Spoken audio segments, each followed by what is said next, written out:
Hey, if you're listening to this podcast for the very first time, I want to say welcome. My name is Hethel, and 2 years ago, I decided to take a leap of faith.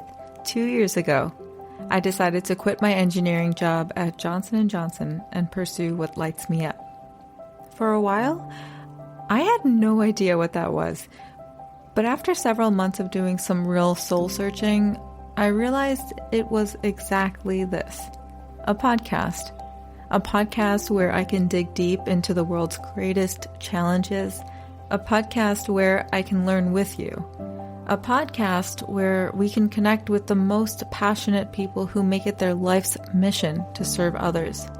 A podcast with the pursuit of global health. So I started planning early this year of 2023 and launched the Global Health Pursuit podcast on April 4th. Since then, I've published 41 episodes, which adds up to 1,422 minutes of recording time, to be exact, interviewed over 30 global health experts, and highlighted over 25 organizations to cover topics like women's health equity, medical devices for the poor, pediatric healthcare in low and middle income countries, and so much more. And not to mention, people other than my mom and dad started tuning in. Just since launch, the Global Health Pursuit podcast has been downloaded over 5,300 times from all over the world. 81 countries to be exact. 21 people loved it so much that they even donated to the show. I am in awe. But hey, to say that this all started out because this engineer was really burned out and decided to change her story is pretty remarkable, right? So for the last episode of 2023, I'm sharing the very first episode of this podcast. Here's my story from the very beginning. My name is Hethel Baumann, and this is the Global Health Pursuit. What happens when you finally decide that what you've been doing for most of your life just isn't working out for you anymore? What do? Do you quit? What if you don't have a plan? What would your family think? What would people say? That's the worst. What kind of toll would this take on your mental health or even your physical health? My name is Hethel Baumann, and this is my story of how I'm reinventing myself after experiencing burnout, depression, and living a life that was simply not true to myself. If you're on a pursuit to find what lights you up, however difficult it might seem, I hope you know I'm here with you. Welcome to the first episode of a new chapter. This is the Global Health Pursuit. Hi everyone. Welcome to the very first episode of the relaunch of the Global Health Pursuit podcast. And I say relaunch because I launched it for the first time in 2020. Lots of things have happened since then. And if you're new here, if you've never heard my podcast ever before, I want to say welcome. I appreciate it so much that you're here. I thought that it would be really special to start this relaunch with an episode that is almost dedicated to why I decided to relaunch. It's a funny story because I had worked with a career coach. I'm still currently working with a career coach. And when we decided that I would relaunch the podcast, she had said, I think you should be the first episode and tell your story. And I was thinking about how the best way would be to bring about this story. And I remember, I think I was probably in the shower. That's where all my amazing ideas come from. And I was like, I think one of my best friends should interview me, because I've always enjoyed listening to podcasts where two friends just kind of chit chat. And I thought it would be more exciting for you guys to hear another perspective from somebody who has been in my life for, how many years has it been? Like 5 years? 6 years. 6 years. Yeah. And so I decided to bring on one of my very best friends, Catherine Santis, call her Kat. And she's been with me throughout this whole journey that I've been on. And I think it would be the most perfect way to kick off this podcast.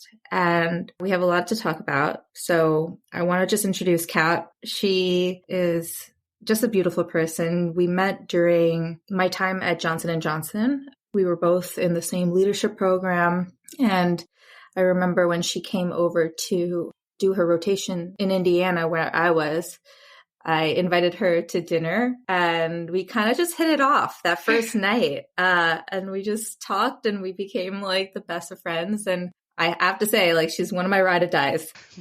Honestly, such a smart engineer, just such a beautiful person. And I think that's why she's just the perfect person to get on the podcast and help me tell my story. And so I'm just so excited to have her here. So Kat, welcome to the Global Health Pursuit podcast. I'm so stoked for you to be here.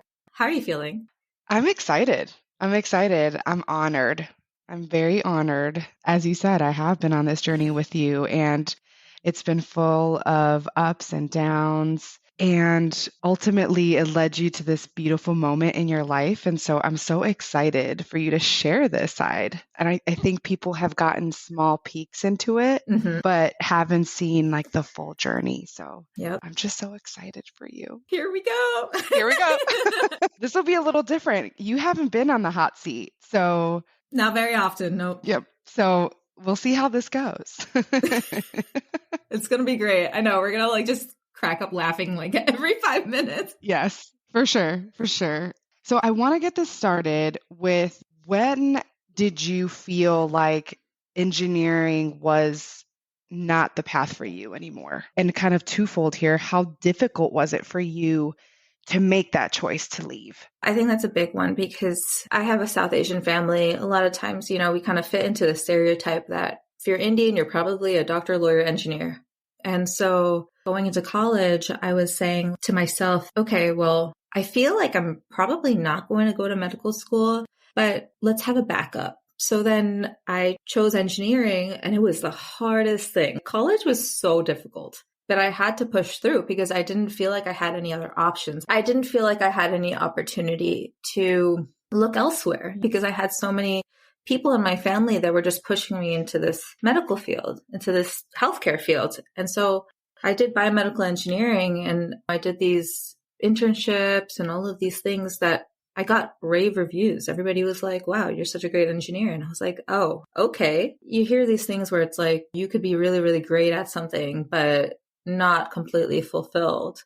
And that's kind of where I was at. And I didn't really realize that until years and years later after I graduated college. I got my first job. I was like, oh, thank goodness. It was the one company that hired me.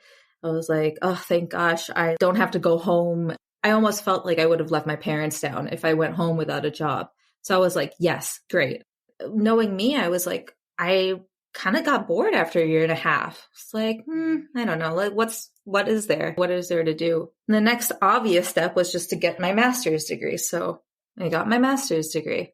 And then after that, when you're in a biomedical engineering career, the cream of the crop is Johnson & Johnson. I set that as my goal. And sometimes in my head, I was always like, oh, it would just be a miracle to get into J&J. I'd be like set for life. Everything would be great. And that's what happened. You know, I ended up getting into this leadership program, which was even better. In my class, it was only 7 engineers that got into this program. So everybody was like, you're the cream of the crop. Like, everything's great. You're the best of the best engineers. And I was like, okay, my life is set. Now all I have to do is climb the ladder. It was just so interesting because that whole time that I was there, I always felt like an outsider.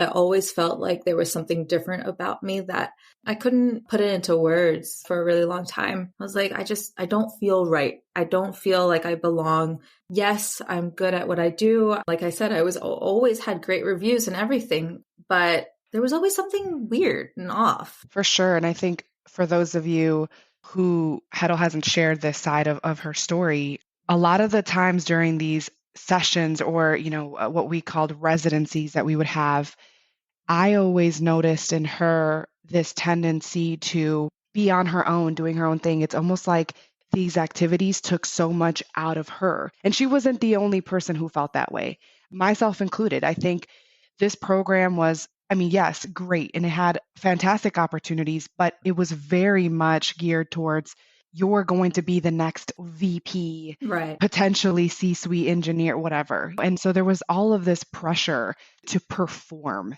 And for folks that are like Heddle and I, that can be very exhausting because you feel it's all performative. You show up and you just have to put on this business professional. I don't know. And if that's your thing, like that's great. Like if you love the corporate environment and all of that, I felt like I learned so much from all of these leaders, and I learned about leadership styles. I learned more about myself, which was great. Like I loved these sessions that we had, but then it was almost like after the session, you had to continue. Yes. You had to continue putting on this persona to impress everybody. And I just kept remembering these times where everybody was like, Hethel, like, we're going to go have dinner here, or we're going to go and hang out here. And I'm like, I'm just so tired. I'm going to go get ramen by myself, and then I'm going to go and crash. Like I'm done.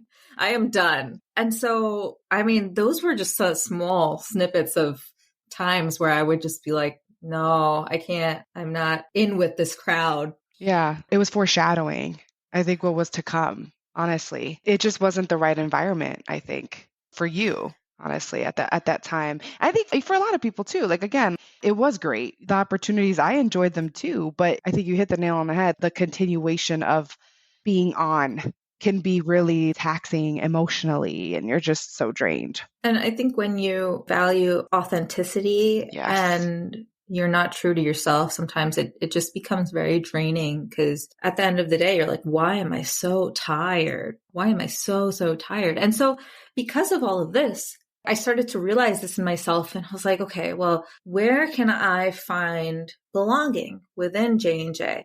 And so what I would do is I'd be looking for other jobs. I remember job hopping multiple times until I moved. Actually, this was a funny story.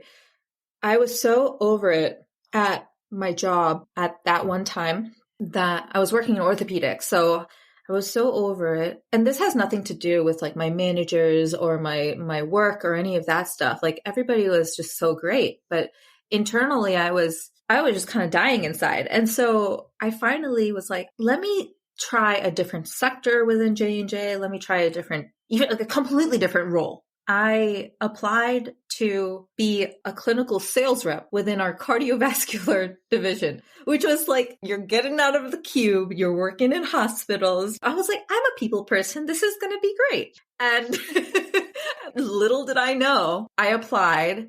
The next day, the hiring manager calls me and basically offers me the job. And I remember running downstairs to my boyfriend at the time and telling him that I accepted a new job. And he was like, what the heck is going on?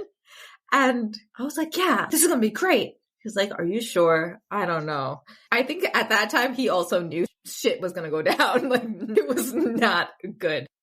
So then I think it was like a few months after I started getting onboarded into this other role. And man, it was like a downward spiral after that. It was like the universe saying, all right, well, you asked for it. And I was put into these scenarios where I had to drive multiple hours a day. I had to be on, even more on than when before, where I had to be on for the physician and learn how to sell devices and things like that. And it was really taxing. It got to the point where my body started to break down. It got to the point where I couldn't exercise. I didn't have time to spend with my loved ones. It was just really, really hard. And I think that's what really pushed me out, because it was this job or my life. You know what I'm saying? The universe kind of put two options in front of me. It was like, okay, well, you can continue to do this, or you're going to lose all the people that you love. You're going to lose your mental health, your physical health, all of this stuff. When you look at it, it's like, there's no fair exchange, right. What are you trying to sacrifice? And it was almost like towards the end of the year in 2021, I was having panic attacks. And I remember one day where I've had it. I had it. Our conversations also changed. I think during this time where it was clear you were not in a good place mentally, this job was really taking a toll on you. But I sensed always that there was this pressure but I can't quit. Like, I have to stay. Like, in a way that wasn't an option. It didn't seem like an option. We've talked a lot about this, the way we were raised and the Right. cultural expectations and what it means to be successful in life. All those things affect you so that you can't almost think clearly. You ignore what you desire Right. because you're trying to please family or keep up with what the expectations are. But I recall you telling me about a specific moment with a colleague Oh, in a yeah. conversation. And I feel like I really want you to touch on that. Yeah. Even before I talk about that, the thing that you say about having the family expectation and all of that, growing up South Asian, it was like, you need to achieve. If you got 99% on an exam, where's the 1%? What happened?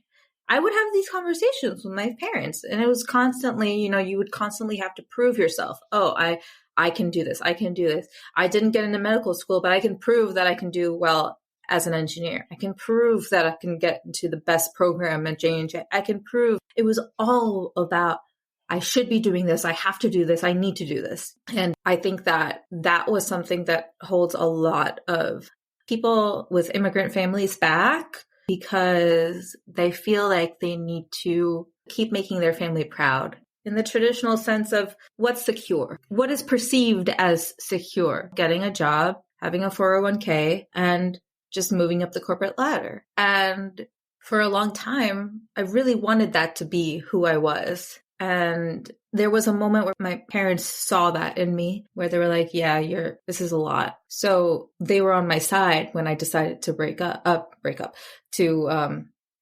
up with your job. break up with my job. Yeah, exactly. I'm not going to cut that out. You shouldn't. to break up. Yeah, to break up with my job. Because it is a relationship. It is. You spend more time at work. That's the relationship you're in 90% of the time, it feels like sometimes. You know what I mean?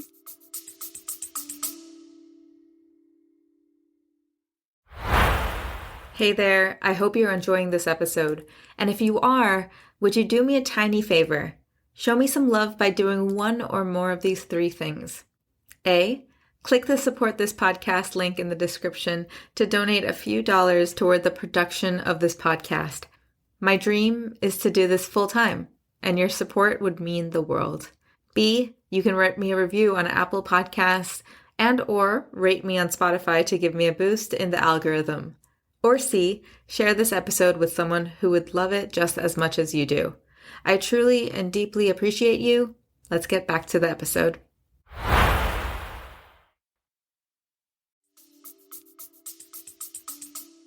Yeah, and it didn't come until later on where, because I quit in end of 2021, where it was like 6 months later and like 8 months later where my family started to ask, when are you going to get a job? What's happening now? What are you going to do? So yeah, lots of guilt and shame and all of these things that you need to get over when you're brought up in an environment where it's like achievement is how you are valued, what you're worth. But the moment that you're talking about, I did have a moment with one of my colleagues. She was one of the people on my team, and she was probably one of the most supportive and empathetic and just amazing people on my team. And she was a couple levels above me. And she was the one person who really heard me when I said, I'm not feeling well. I feel like I'm driving too much. I feel like I'm starting to have like panic attacks. I'm starting to feel depression and all of these things. And I remember there was a case that I had to do out in the Lehigh Valley region in Pennsylvania. And I was there with another colleague and then her. And after we finished the case, I remember we went back to our car and I locked my keys in the car and I was like, oh my God, like, what am I going to do? And she was there and she was like, okay, like, let's just call, I don't remember what it was. It was like a J&J because it was a corporate car that I had. So I had a number to call if this ever happened. So I called them. They were like, we're not going to be there for like another 45 minutes. I was like, oh, what do I do? So she actually waited around with me. It was really, really hot that day. I think it was like in June. And we went to sit under a tree. We were just talking. And I remember telling her, I was like, I'm having a really hard time. I'm somebody that I feel like sometimes I don't show it when I'm in the situation, like when I'm at work. Like I don't show people like I'm having a hard time. But when there's somebody that I feel like I can't open up to and that I can't trust, that's when the truth comes out. And so I told her, I said, I'm really feeling really depressed. I'm not having it. It's really hard. And I told her I was thinking about leaving. And she said, okay, well, why don't you? Why don't you put in your 2 weeks notice? It's so funny because a lot of times, your colleagues at work would be like, no, don't go. What are you doing? She was like, well, why don't you? What's holding you back? And I said, I don't have the guts. I don't have the guts to do it right now. Oh my gosh. She was like, well, would you be able to hold yourself over for another year, maybe even more? I said, yeah, I have that savings. So then why don't you? I'm like, oh my gosh. That was something that really stuck with me for a really long time after after that conversation, because it kind of like kept going in my head, like, why don't you? Why don't you? Like, what's going on? Why do I feel so stuck? And it made you reflect on the why you were doing what you were doing, why you pursued the career in engineering, why the prestige of J&J, all of that. I think you started questioning your motive for doing what you were doing.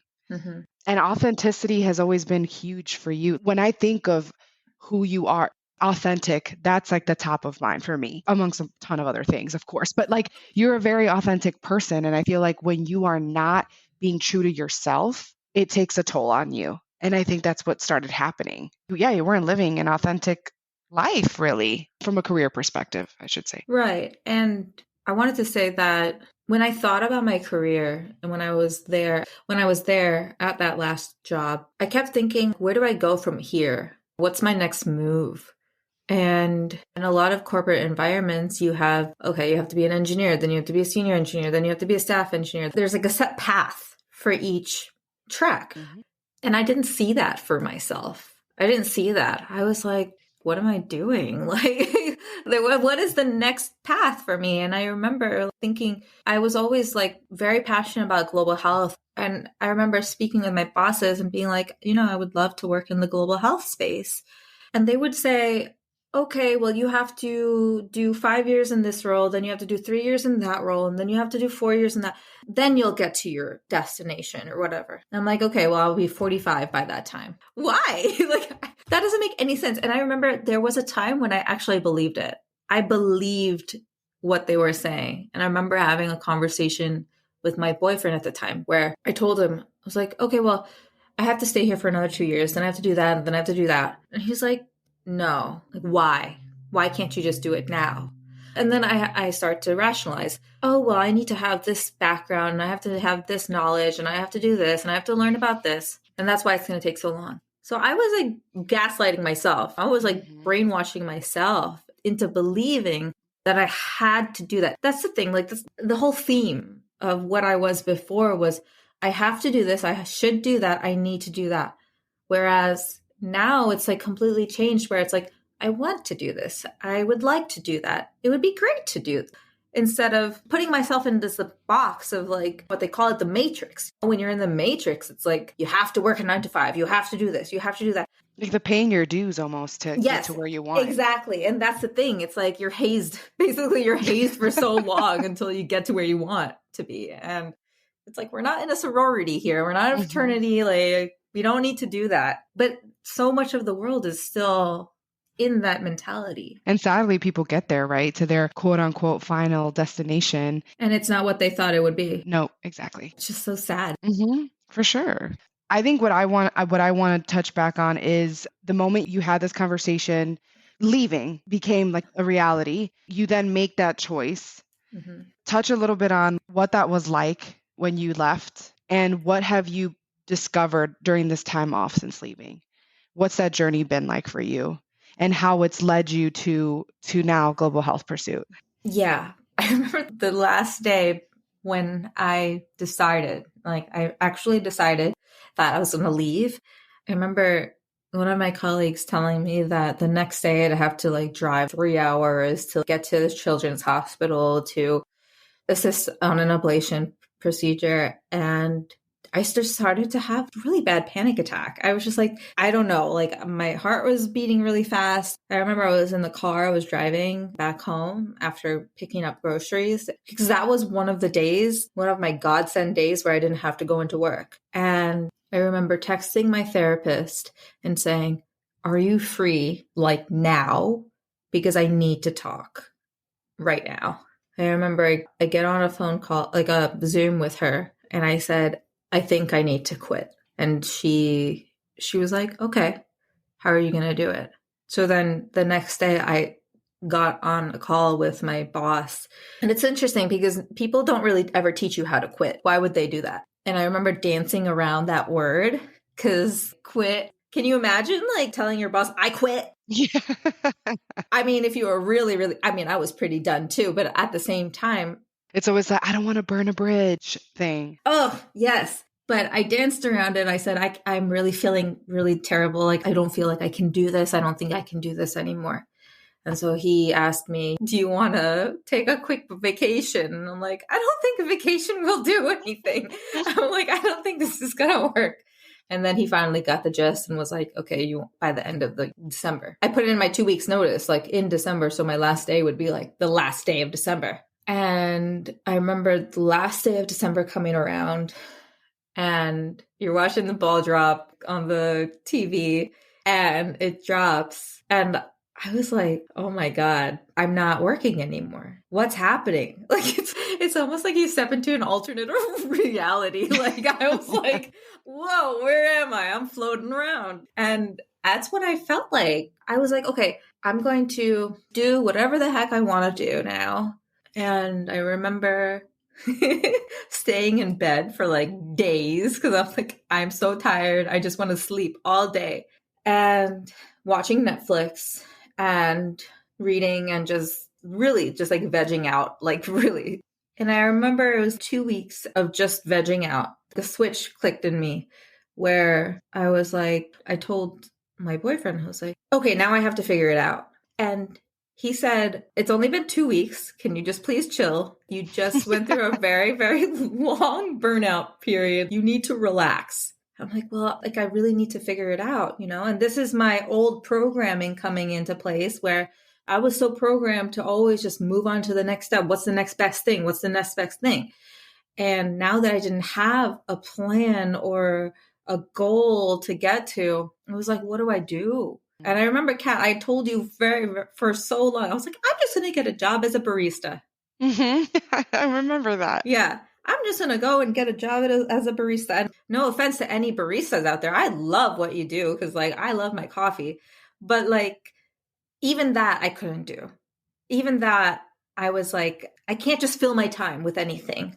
And it took a really long time. I feel 2022 was a year of healing and going inwards. I remember spending days where I would just journal and meditate and do yoga and just think about what is going on? What is the universe trying to tell me? Mm-hmm. And I remember hiring coaches. Like, so I have my career coach, got a therapist, and I think it's been a really, really honestly beautiful journey because I don't think a lot of people allow themselves to really reflect on what they've actually done and what they've accomplished. And if you're not happy, what I had to do was really ask myself, okay, what was making me so unhappy? Like, how do I change my thought process to move in a direction that could make me happier? And a lot of it was being in nature, you know, talking to my friends, hanging out with my dog. And in my mind, like my old programming was like, that's not going to make you money. Also felt like you were on a pursuit for stillness, mental stillness, but that was so difficult initially. It's so difficult. Yeah. It's like the hamster wheel thing. Go, go, go, go. It's so hard to just take the time to deprogram. Yeah. Cut the wires, cut the cords. Mm-hmm. I've done a lot of cord cutting exercises where it's just all of the shoulds and the have tos and all of that, like just cutting all of that.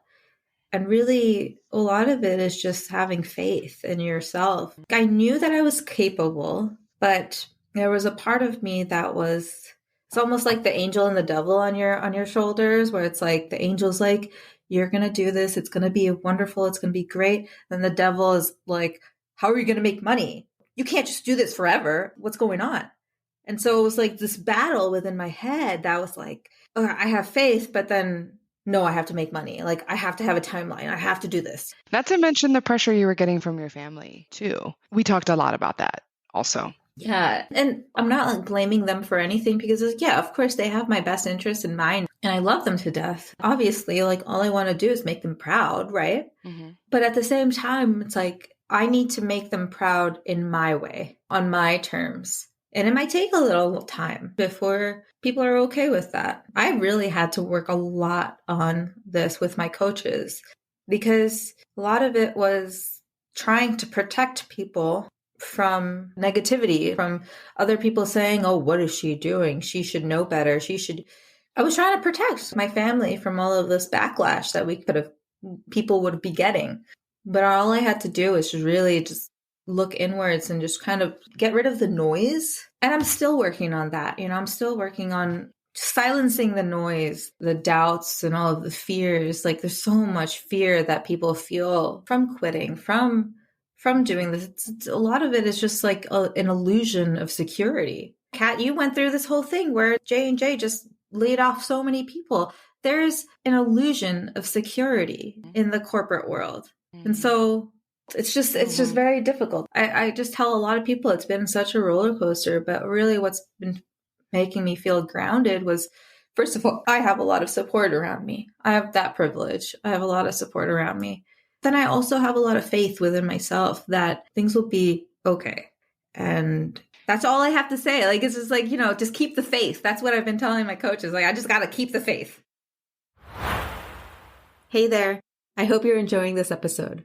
I'd like to thank the sponsor of today's episode, aka me. I know this is very different from the usual ads you might hear on podcasts, but hey, a girl's gotta rep herself in this crazy world because if I don't, who will? Look, it wasn't easy leaving a stable and secure corporate job at one of the biggest healthcare companies out there. I went through burnout, depression, and so much healing. But I see the light at the end of the tunnel. And with your help, I know I can get there. All I ask of you is to do one or more of these 3 things. A, click the support this podcast link in the description to donate a few dollars one time or monthly if you feel so inclined. B, write a review on Apple Podcasts and or rate me on Spotify to give me a boost in the algorithm. Or C, share this episode with someone who would love this episode just as much as you do. I truly and deeply appreciate you. Let's get back to the episode. Yeah, and I think you said something earlier, like I have to make my family proud in my way, but I also feel you came to this realization that you have to make yourself proud. It's not about making them proud, but yourself and doing it for you. Right. How do you take care of yourself? Because you can't take care of others or think of others until you address what's going on in your heart, and in your mind and figuring things out for yourself. Yeah, and that's a big thing because I think that when I was in my last job, I wasn't taking care of myself. I wasn't. I was a really mean person because I was I was depressed. I was being worked really hard. I would come home really late and I would just be very mean.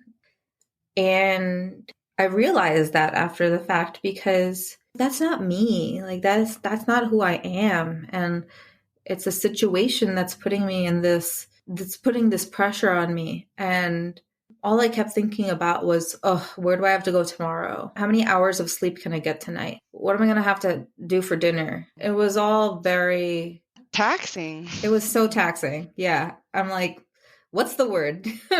Yeah. Well, I mean, and staying in hotels, just all of it.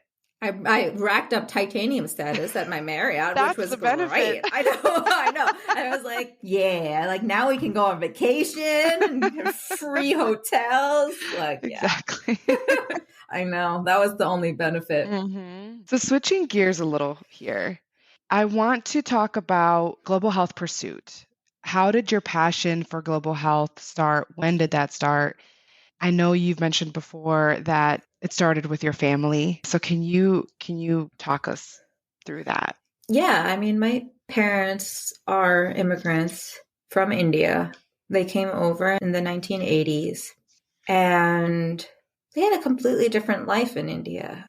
And you don't really start to appreciate that until you're older and start to understand why they were the way that they were, all the pressures for doing well in school. Education was a huge thing for them, where my grandfather was he was very different in the sense that he made all of my aunts, my mom and her sisters go to school. In other communities, it would be just find a husband and be a housewife or whatever. No, like he was like, you need to get an education because who knows what'll happen, and you can stand up on your own feet.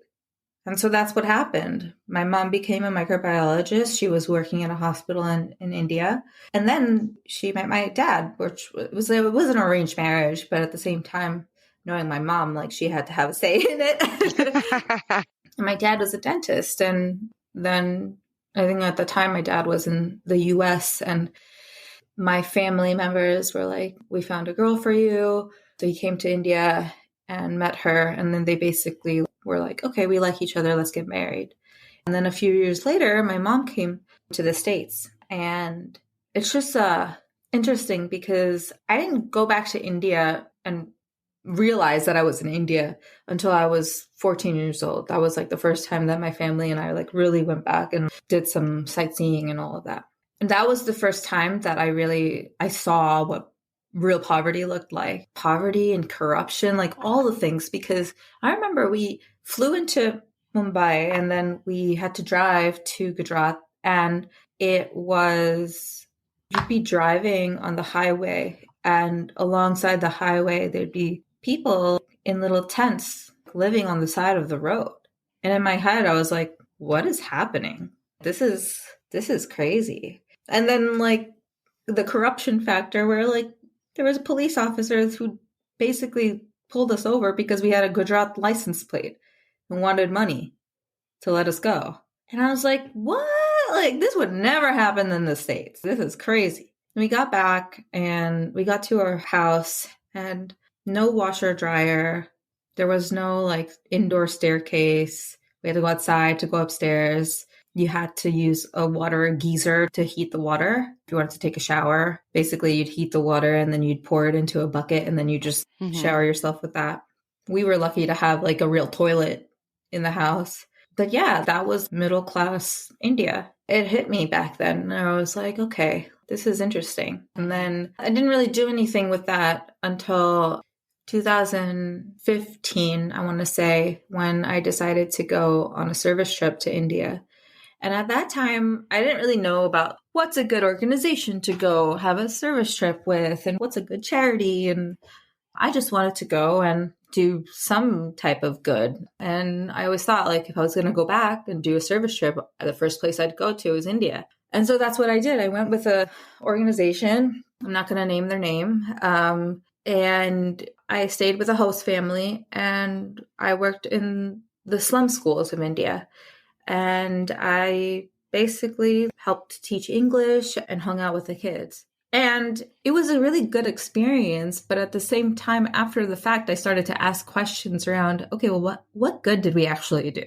What did I actually do? Mm-hmm. Was this just a trip to like hang out with kids? Or was I actually making a difference? What was the outcome of this? There was no real sense of, here's like in an engineering mindset, it's like, here's an input, there's an output. Mm-hmm. What you put in and then what you get out.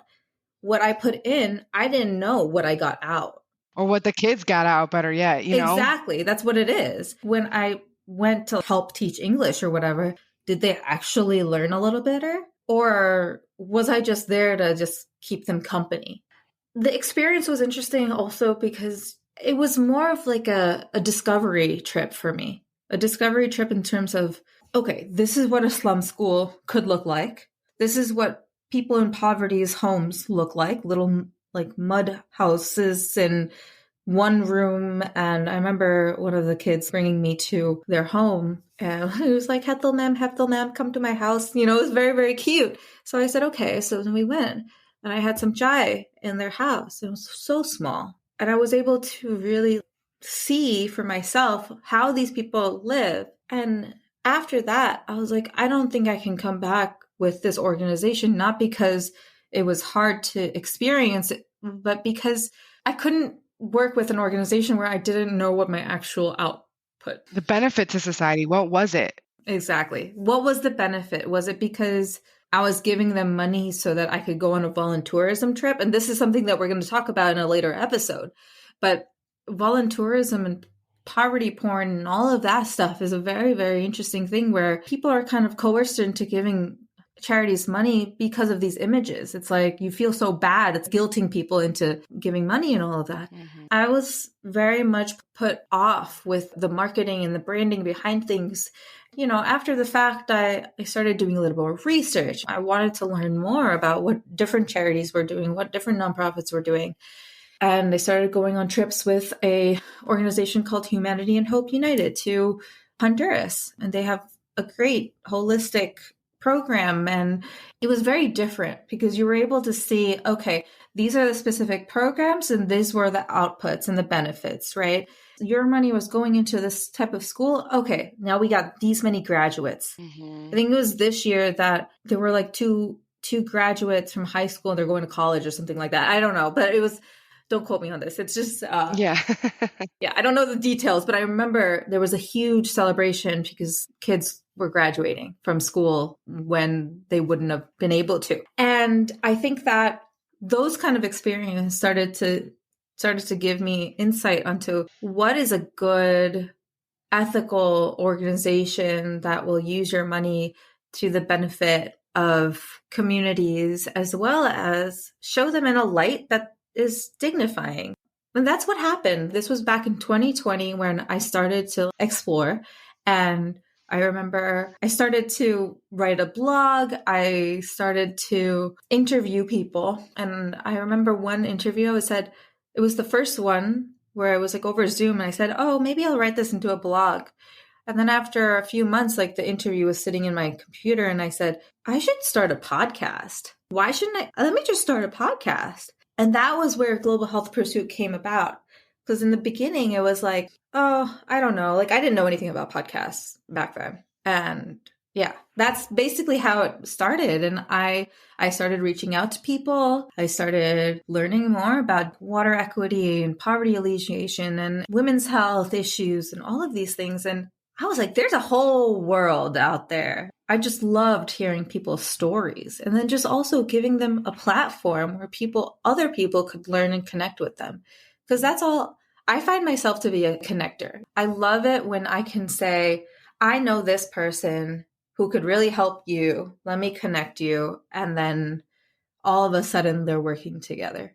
How awesome is that? It just makes me so happy. Yeah, for sure. And especially when you know that it's going towards something good for communities in need. That's where Global Health Pursuit started.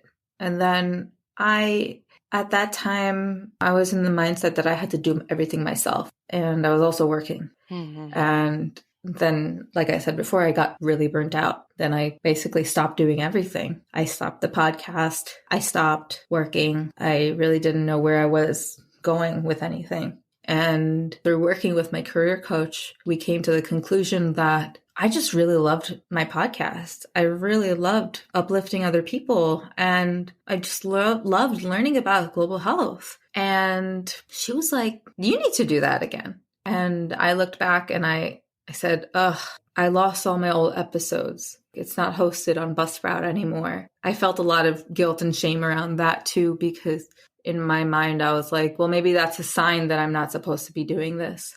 And there was a time last year, it was like late last year, where I have this poster up on my wall that says Global Health Pursuit. And it was like started May 2020. And I remember it was on my wall and I was sitting here in my office. And all of a sudden it falls. And I'm like, oh no, that's a bad omen. Like that's a bad omen. And I tell my coach this and she's like, girl, it's just trying to tell you to pay attention to it. Mm-hmm. Pay attention to Global Health Pursuit. I'm like, oh my gosh. Well, that means I have to relaunch. I have to do this all over again. And she's like, don't think about it as you're doing it all over again. You're starting a new chapter. It's funny. I wanted to mention this. Brene Brown talks about this. She refers to somebody else who talks about this concept of a shitty first draft. And she says that every creator, entrepreneur, person who wants to create their own business or whatever, always speaks of a shitty first draft. And that podcast back in 2020 was my shitty first draft. It wasn't shitty by any means, but it was my first draft. That's the time when I literally didn't know anything about podcasts. I didn't know podcast managers existed. I didn't know marketing strategies about all this stuff. I didn't know like how to get sponsorships, which I'm still working on, by the way. Mm-hmm. Yeah. So if you want to sponsor this podcast, please contact me. I would love to work with you.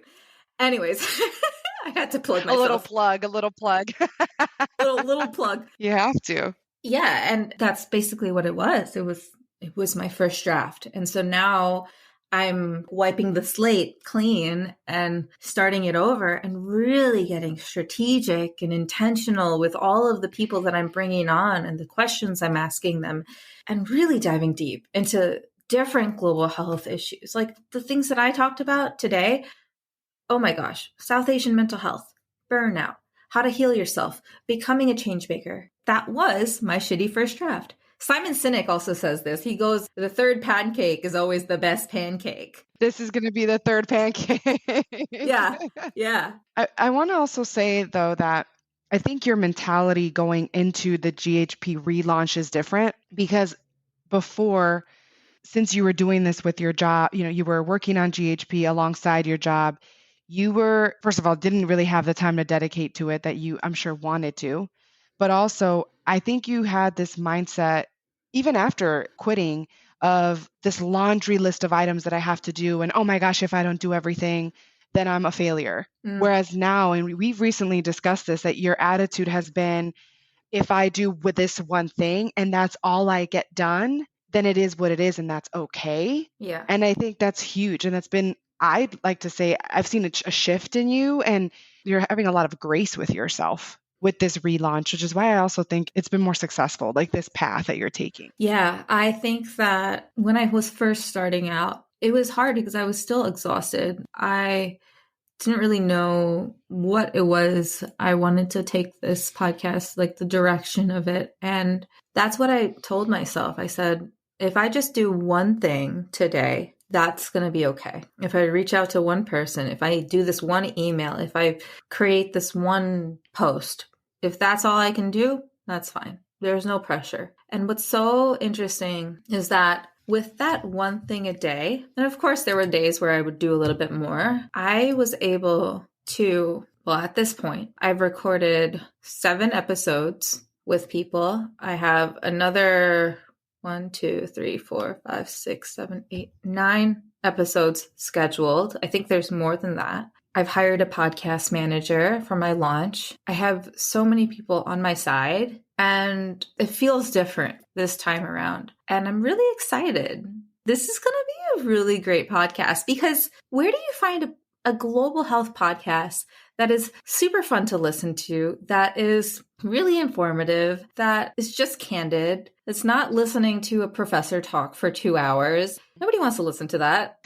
It's funny. I was talking to a medical student yesterday and she goes, I was talking to her about the podcast and I was like, nobody wants to talk to a professor unless you're in the subject or unless you're studying that. And she's like, even then,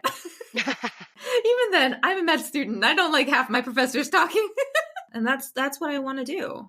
I also think you make things very digestible for the common average folk that doesn't know about this. I'm looking forward to that as well and listening to your podcast.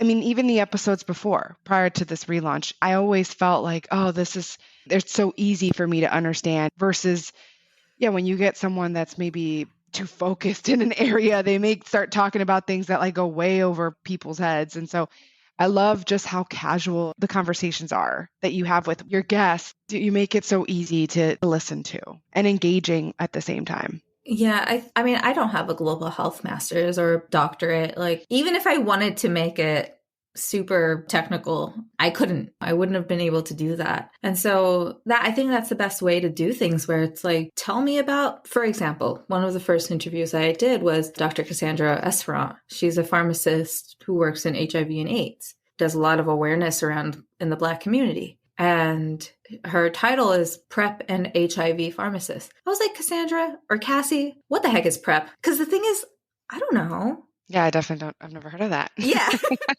is So, that? but it's so important. So the thing is, you can't brush over that kind of information. Like, even if it feels like, oh, I'm gonna feel stupid asking this. No, there's so much that you can learn just by asking just very simple questions. And I think that's what I want this podcast to be about. Like, I just want to ask really simple questions. There was another interview I did that Lumbi Malombo, she works in water equity within Zimbabwe. And there was a part, like I was doing some research on her, and she hires geologists to study the rocks in some areas.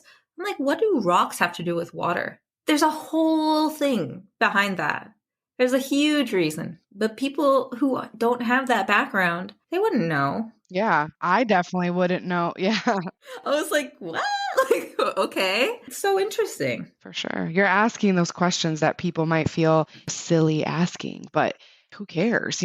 That's the whole point. You want everyone to get an understanding of these important topics and not feel you're kind of giving a voice for those of us who may not feel brave enough to ask some of these things. I'm excited. I'm so excited about your relaunch. I know you are too. So tell me specifically, what are you excited about with this relaunch of Global Health Pursuit? What do you hope to accomplish this time? This time around? Oh, that's a Yeah. really good question.